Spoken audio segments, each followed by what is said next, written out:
Ya, jadi begini, saya selama menjadi ketua umum IKAL, mungkin juga selama jadi ketua umum Pepabri ya, selalu berusaha untuk menjadikan IKAL ini sebagai kelembagaan ya, sebagai satu institusi yang dalam menghadapi eh, satu proses demokrasi seperti pemilu ya, apakah itu terjadi 2014, 2019 dan besok 2024. Saya selalu berusaha agar supaya sebagai satu kelembagaan ya, sebagai satu institusi, IKAL itu harus bersikap netral dalam satu kontes demokrasi ya, pilpres ya, harus bersikap netral.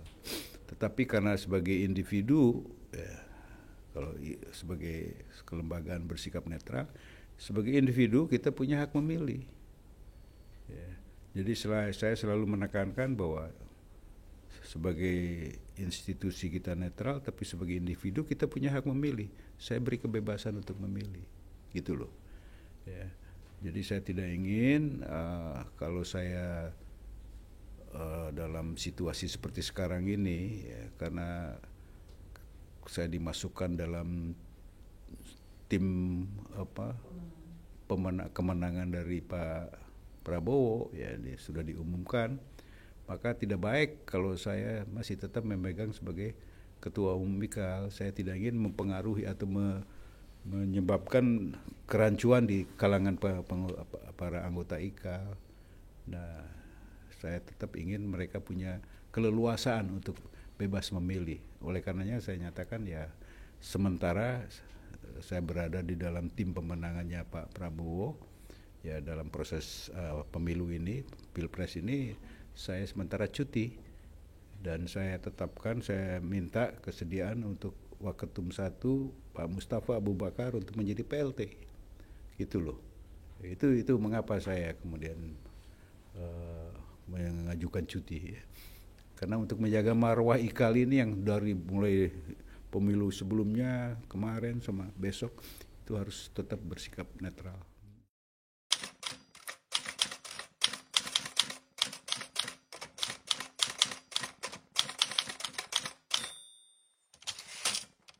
Yes, alles is mogelijk itu bahasa Belandanya kan begitu. Segala sesuatu bisa terjadi.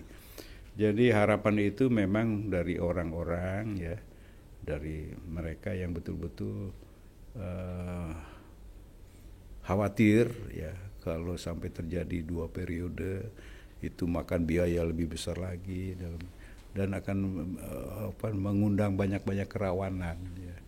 Nah, yang kerawanan ini kadang-kadang juga kemudian digoreng sedemikian rupa sehingga menjadi sesuatu yang menjadi momok bagi masyarakat kita.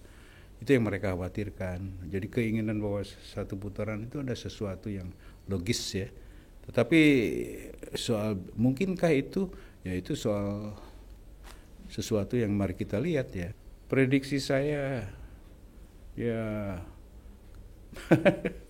prediksi saya ya mungkin bisa juga ya, bisa juga ya, bisa juga. Satu putaran mungkin ya, kemungkinannya untuk bisa satu putaran tuh ya 50-50 lah.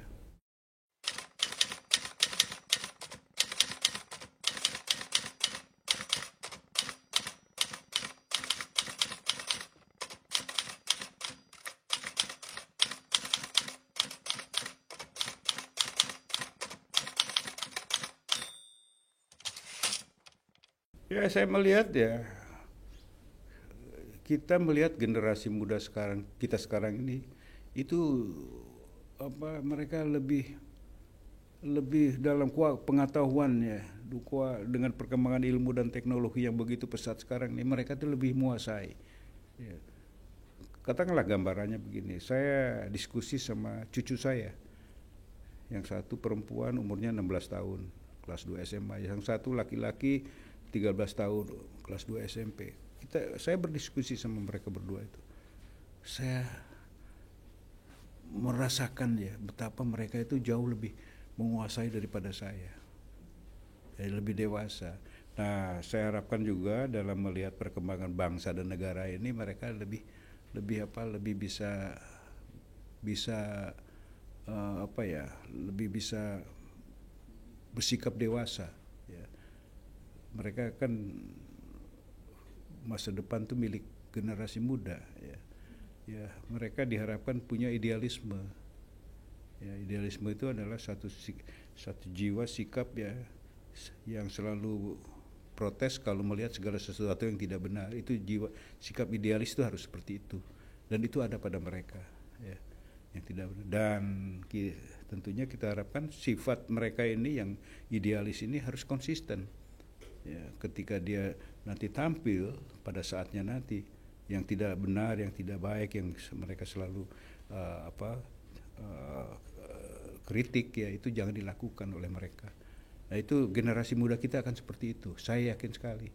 Ya, ya pandai-pandai aja ya para kontestan ini untuk bisa mengerti ya apa jiwa mereka itu. Mereka tuh nggak suka itu yang berita-berita yang menyesatkan, hoax apa itu. Mereka kurang tertarik ke hal itu.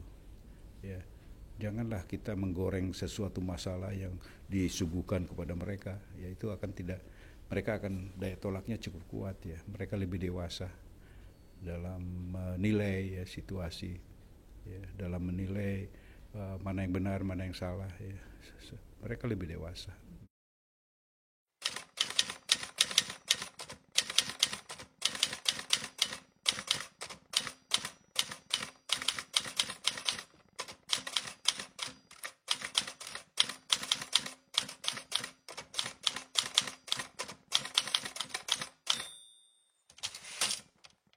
Saya selalu menekankan bahwa dalam satu proses pemilu, pilpres, ya, itu ada 3 unsur utama yang sangat berperan. Ya.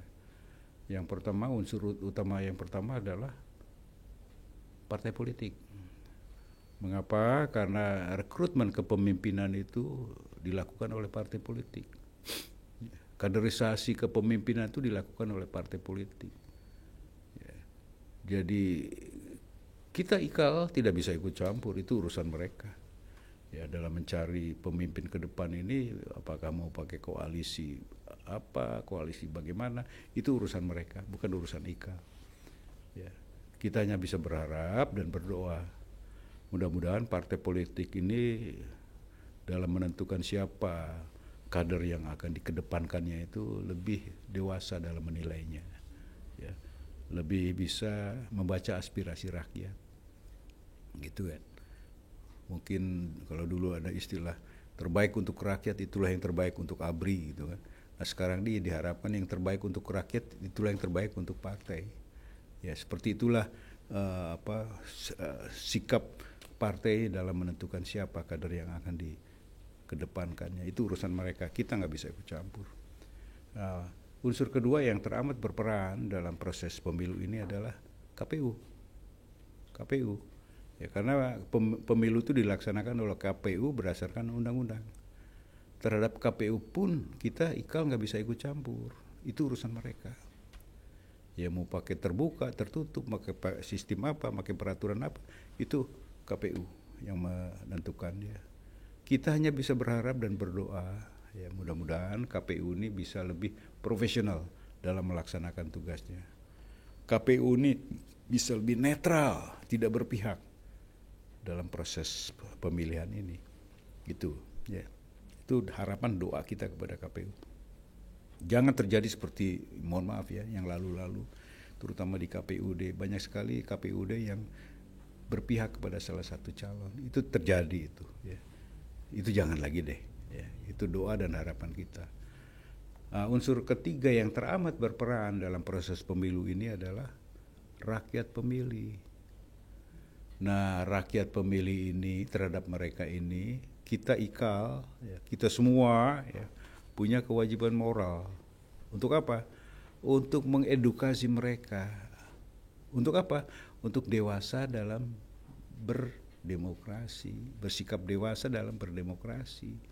Sikap dewasa dalam berdemokrasi ini katakanlah dalam proses memilih siapa calon yang akan dipilih ya.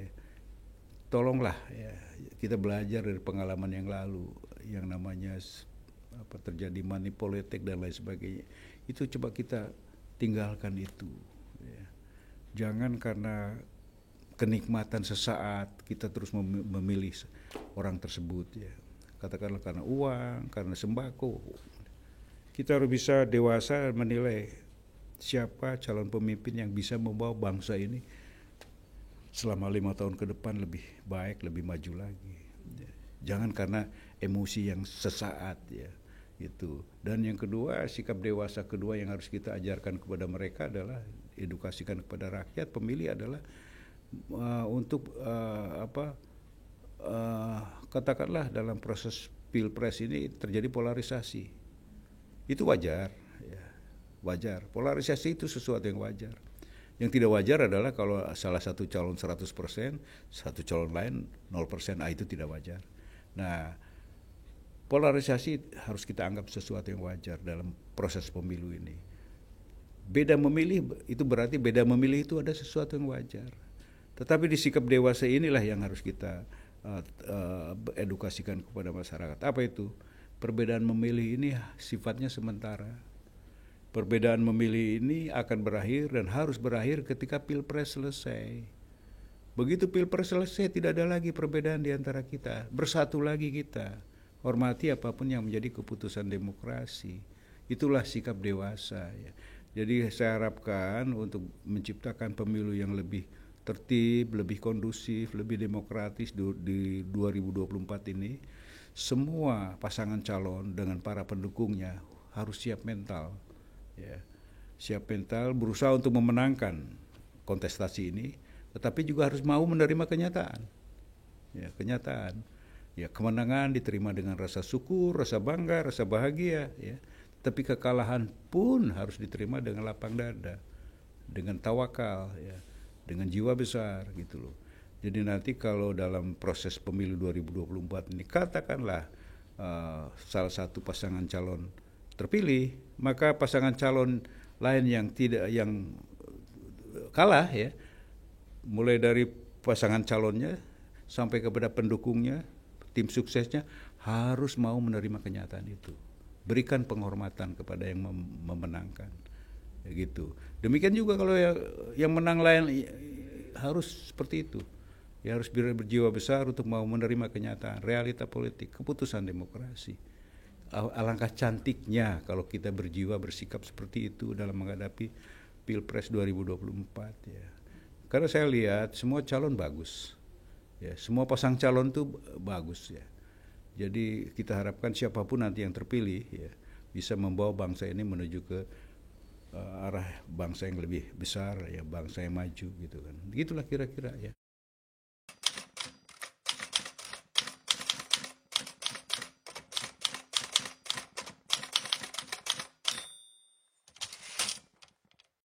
Sama dengan harapan bahwa bangsa ini harus tetap utuh dalam satu wadah NKRI. Itu harapan mungkin mayoritas bangsa Indonesia seperti itu. Tetapi harus diwaspadai ada kekuatan yang minoritas yang kecil yang menginginkan sebaliknya. Ya. Nah, yang kecil yang menginginkan sebaliknya ini harus kita betul-betul waspadai, ya.